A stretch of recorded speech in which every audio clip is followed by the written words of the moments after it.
Might be, by the way, the first time in a while you are waking up with us this early. Like to sleep in during summer, but you know when it's the first day of school for several of our districts in North Texas, got to get up and at 'em. Dallas and Austin ISDs, as we are starting to get back to school, are requiring students and staff to mask up. This is all despite an order from the Texas governor that bans them from doing so. And now we can add another district to that list, Fort Worth ISD. So let's go live to Tiffany Liu. Tiffany, last night parents had a chance to speak their minds. The superintendent took action.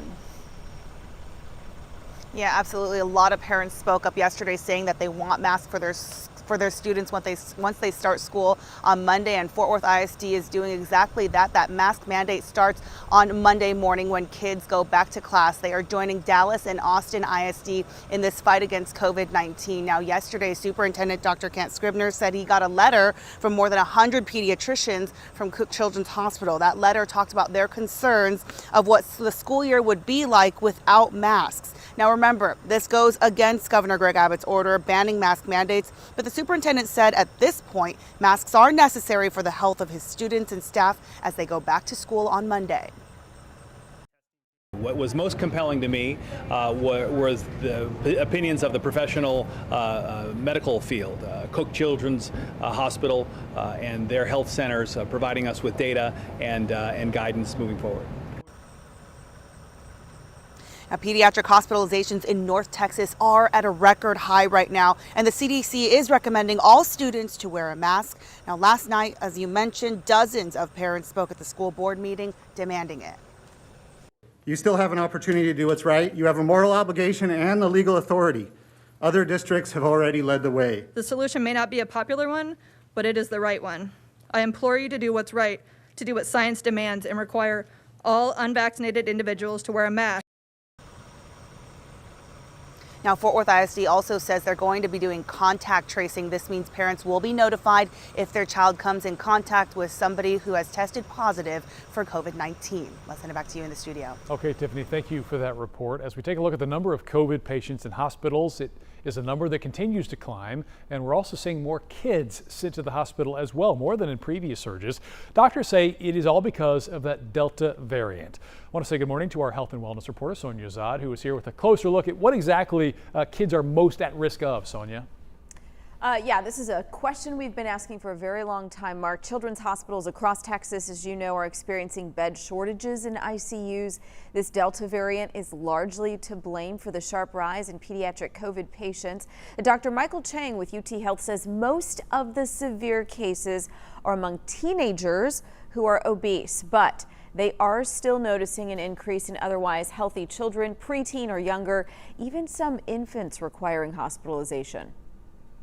If you have a teenager that falls into a high-risk category, meaning having underlying conditions or is obese, and you're older than 12 years of age, you know, one of the best things you can do is still to get vaccinated.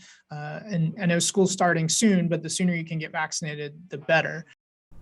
Okay, some fast facts here. Overall, children are still less impacted by COVID than adults. I'm not saying it never happens. I'm just saying less impacted overall. Most experience mild or no symptoms. Again, not everybody, but some. And the thing is here, kids can still spread the virus, which is why you're going to hear so many public health experts recommend, as Tiffany Liu just mentioned, masking in schools. By the way, President Biden is looking to the FDA for full approval of the existing vaccines to slow this Delta variant. On Friday, the ACIP is going to meet to discuss the possibility of booster shots as well for those people who are severely immunocompromised or over the age of 65, so not for everybody. One bright spot here from coast to coast, vaccination rates are increasing. The CDC says first doses are up 88% in just the last month. Kara. Well, another major development we're following this morning, a mask mandate likely coming back to Dallas County. A judge issued a temporary restraining order against Governor Abbott's order that bans local governments from requiring masks. Suzanne Bruner with us in the newsroom this morning. So, Suzanne, are we talking back to square one?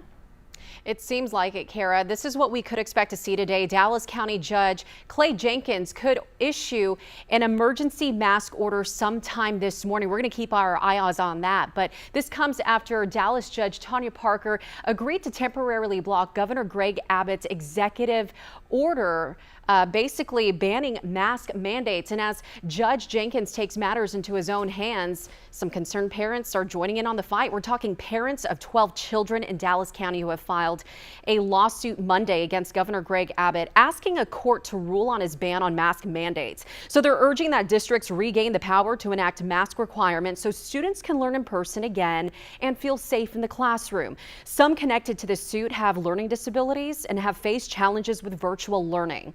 Ryan and Lisa Durr are two parents representing their son in the lawsuit. He is a student in Richardson ISD and has a rare form of epilepsy. They say they're having to choose between his education or his health, and it's not fair.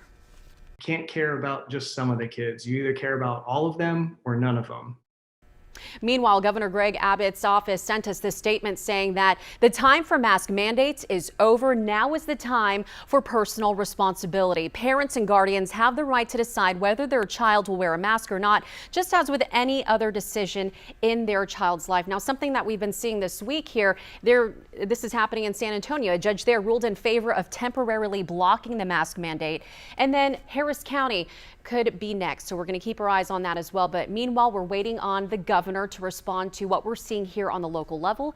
We'll definitely keep you updated. Back to you. Yeah, I'm sure we'll hear soon. Thank you, Suzanne. So 6:09 right now, all the information changing by the minute. For the latest, head to WFA.com where we have a coronavirus section and a back to school area. So you can check those out this morning. Breaking news.